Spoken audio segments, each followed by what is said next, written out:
Dan dalam kita sedang menghadapi pandemik COVID-19 ini, bukan saja menerusi penjarakan fizikal yang perlu kita utamakan, juga sebenarnya ada pihak-pihak lain yang cuba untuk melakukan inovasi-inovasi yang terkini, yang terkehadapan untuk kita menangani pandemik COVID-19 ini.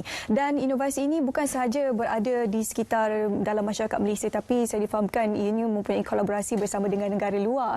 Jadi hari ini dua tetamu di studio kami bawakan untuk kita bercakap berkenaan COVID-19, inovasi lancar operasi kerajaan ketika krisis. Dua tetamu di studio kita bawakan hari ini. Selamat pagi diucapkan kepada Profesor Teknologis Dr. Ali Selamat selaku Dekan Malaysia Japan International Institute of Technology, Universiti Teknologi Malaysia, dan juga seorang lagi Dr. Kamarul Azhari Razak selaku Pengarah Pusat Pencegahan dan Persediaan Bencana Malaysia Japan Institute of Technology UTM KL. Baik, kita sedang menghadapi satu pandemik yang besar, yang global, dan sebenarnya tidak ada sesiapa yang bersedia untuk situasi seperti ini.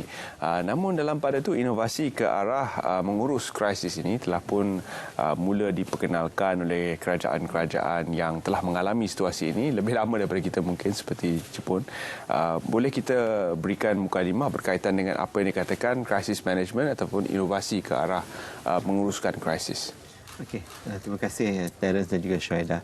Jadi sebenarnya dalam bentuk crisis management ini kita memerlukan satu konsep yang lebih luas yang mana masyarakat perlu memahami dari segi bagaimana pengurusan bencana dapat dilaksanakan dengan begitu cemerlang. Jadi di pihak kami di Malaysia Japan International Institute of Technology adalah satu universiti institut yang telah ditubuhkan di bawah kerjasama Universiti Teknologi Malaysia dengan kerajaan Jepun, di mana adalah kerjasama bersama dengan pihak Japanese International Cooperation Agency yang mana menekankan kepada proses pengurusan bencana, ya, di mana kami mengadakan program dengan kerjasama dengan JICA dan juga stakeholders yang terlibat. Jadi aspek dengan pengurusan bencana ini, rakan saya Dr. Kamur adalah pengarah kepada pusat bencana di Malaysia Japan International Technology yang mana bekerjasama dengan terus dengan JICA. Jadi Dr. Kamur akan mengkongsi dengan lebih lanjut berkaitan dengan proses pengurusan bencana tersebut. Silakan. Ya, terima kasih banyak pihak RTM atas jemputan. Soalan yang menarik untuk dikupas, dan saya percaya terdapat pelbagai aktiviti program dilancarkan termasuk sumbangan daripada pihak saintis. Antara yang mungkin saya boleh kongsikan di sini bersama dengan pihak JICA, kita telah menggunakan teknologi moden termasuk penggunaan UAV untuk memastikan sebarang proses membuat keputusan bagi meneliti, meninjau potensi kawasan-kawasan yang perlu, terutama kawasan-kawasan yang berisiko yang perlu terlibat dalam proses PKPT yang diperketatkan secara pentadbiran sebagai contoh. Itu yang pertama. Yang kedua, kajian juga bersama dengan pihak TMB meninjau, meneliti bagaimana sistem maklumat geografi diguna pakai bagi memastikan sumber elektrik dibekalkan dengan lebih bersistematik. So sistem yang dibangunkan, inovasi yang bersifat sains dan teknologi diguna pakai secara maksimum dan memastikan hasilnya memberi manfaat kepada operasi yang dijalankan oleh pihak kerajaan. Itu seberingkas tentang aktiviti semasa, dan insya-Allah saya akan kongsikan tentang projek yang bakal dilaksanakan, dibayai oleh konsortium Forum Asia Pasifik. Alhamdulillah pihak UTM bersama dengan pihak NADMA dibayai oleh beberapa negara daripada APEC country meninjau, meneliti strategi baru bagaimana kita menghadapi pandemik di masa hadapan. Dan pastinya yang akan mendapat manfaat daripada program-program yang sedang dilaksanakan antara Malaysia dan juga Jepun adalah pelajar pada UTM sendiri. Selaku dekannya, mungkin boleh kongsi bagaimana sebenarnya program ini boleh meningkatkan kebolehpasaran pelajar apabila mereka berada di bawah program ini? Okey, jadi dari segi aspek bagaimana program yang kita laksanakan di MJIT UTM, di mana kita menekankan kepada lab-based education. Jadi dalam konsep lab-based education ini kita bekerjasama dengan industri dari Jepun. Jadi kita bawa industri daripada Jepun ini ataupun industri di dalam Malaysia ada lebih kurang 1,400 syarikat-syarikat Jepun yang berada di Malaysia. Dan juga kita ada syarikat-syarikat lagi yang berada di Kyoto, ada 2,000 syarikat Jepun.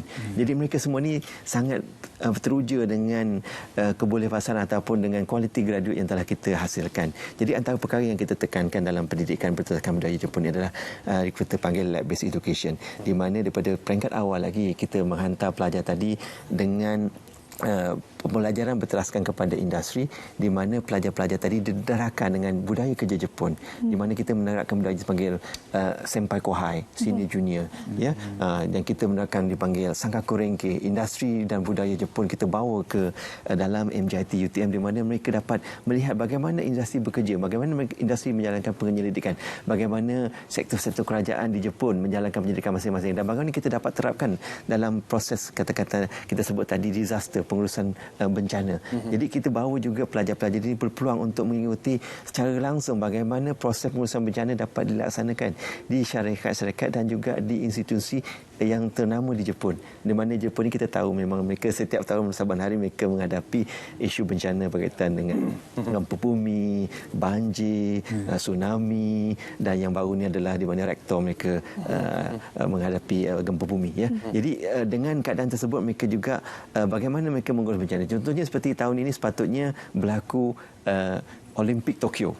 Tetapi bagaimana masyarakat Jepun dan juga kerajaan pun dapat bekerjasama mengubah ataupun memastikan COVID-19 ini dapat mereka laksanakan atau mereka kurangkan kesannya, dan mereka dapat memastikan perkara ini dapat dilaksanakan pada tahun akan datang. Satu perkara yang besar. Jadi bagaimana kita bawa pengalaman daripada industri Jepun tadi ke dalam universiti, ke dalam makmal kita dan dalam pendidikan kita, di mana pelajar kita didedahkan dengan budaya kerja Jepun daripada peringkat awal.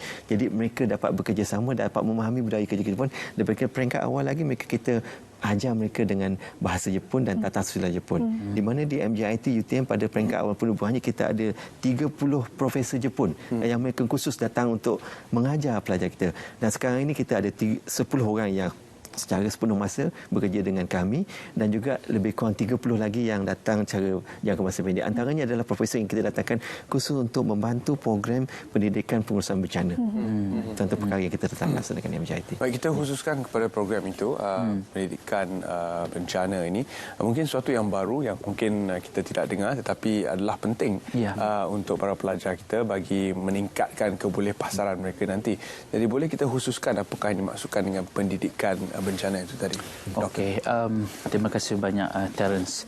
Untuk makluman, basically hari ini, hari Isnin, kita menerima kelompok pelajar baru pasca siswazah untuk tahun kelima. So alhamdulillah kita telah melancarkan program pengurusan risiko bencana peringkat sarjana.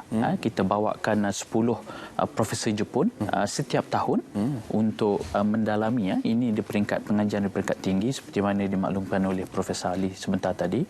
Dan menerusi program ni kita telah menyediakan satu platform kepada pembuat keputusan, mereka yang terlibat secara langsung dalam pengurusan bencana, pengurusan krisis, untuk mengetahui dan juga mendalami ilmu dalam pengurusan risiko bencana dan krisis. Itu satu yang menarik yang mungkin saya boleh kongsikan di sini juga. 13 Oktober tahun 2020, which is besok, hari Selasa, adalah hari sambutan Hari Pengurangan Risiko Bencana. Jadi kita juga mengambil kesempatan ini untuk bersama-sama terlibat dan menyokong aspirasi global agenda dalam kita mengurangkan risiko, termasuk risiko pandemik COVID-19, Terence. Dan kita lihat bahawa program ini telah mendapat sambutan sudah 5 tahun. 5 tahun.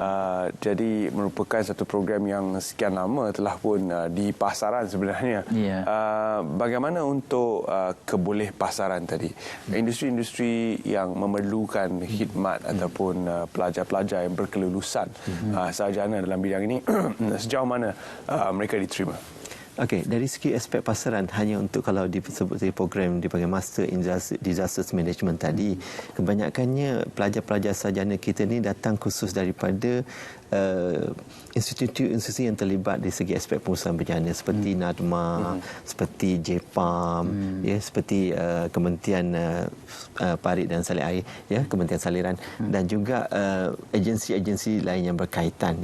Jadi mereka datang khusus daripada kata orang itu mereka yang terlibat secara pengurusan bencana seperti bomba, penyelamat, barisan hadapan. Jadi bila mereka menghadapi seperti contoh COVID-19 ini, dua orang pelajar kita yang telah graduan dapat membantu dari segi aspek bagaimana mereka mengurus bencana, dan juga kita membantu dari segi aspek penyelidikan dari segi pengurusan bencana, di mana salah satu perkara yang kita bantu di ini adalah pembangunan face shield, dan juga satu lagi adalah intubation box. Intubation box di mana mengelakkan aerosol ataupun partikel-partikel daripada COVID-19 tadi berada di udara, dan barisan hadapan frontliners tadi mereka secara langsung akan berhadapan. Jadi kita bangunkan satu prototype intubation box yang digunakan untuk barisan hadapan ini, supaya bila mereka berhadapan dengan potential patient ataupun pesakit-pesakit, bahkan pesakit yang mungkin ada simptom untuk COVID-19 ini, dapat mereka tutup dengan glass box, dan dengan glass box tadi mereka dapat dibantu dengan lebih cepat. Ya, dari segi kebolehpasaran mereka adalah kita katakan 100% mereka dapat bekerja dengan syarikat-syarikat yang terlibat. Ya, seperti saya sebut tadi, dari segi awalnya mereka kita didedahkan dengan budaya kerja Jepun dan juga teknologi dan juga kepakaran di peringkat awal. Jadi bila berlaku suatu perkara ataupun suatu keperluan untuk masa-masa tersebut, kita telah menyediakan mereka dengan ilmu yang mereka dapat sedia untuk amalkan.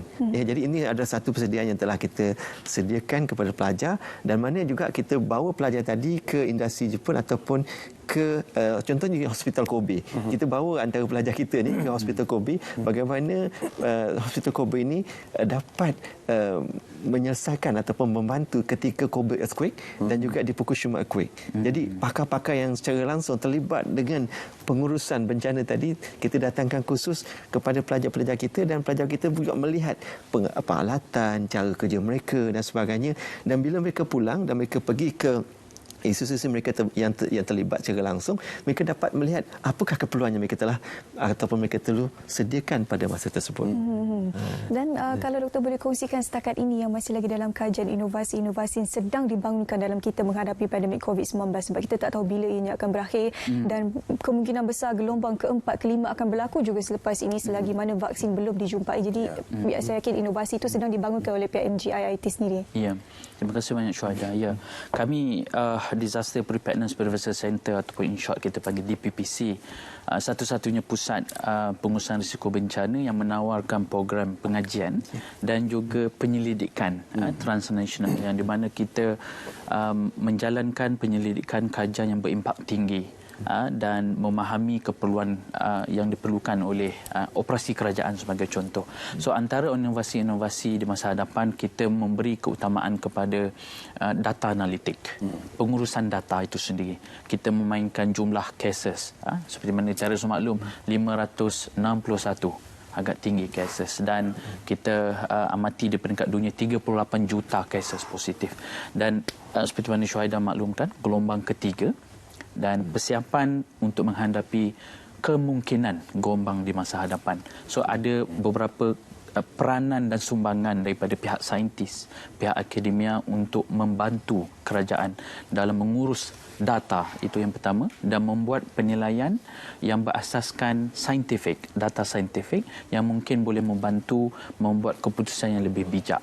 Itu antara hasrat pihak kami yang mungkin boleh diwar-warkan di luar sana. Baik. Melalui inovasi-inovasi ini, semoga kita lebih bersedia dan kita lebih berjaga-jaga, mampu melindungi rakyat kita.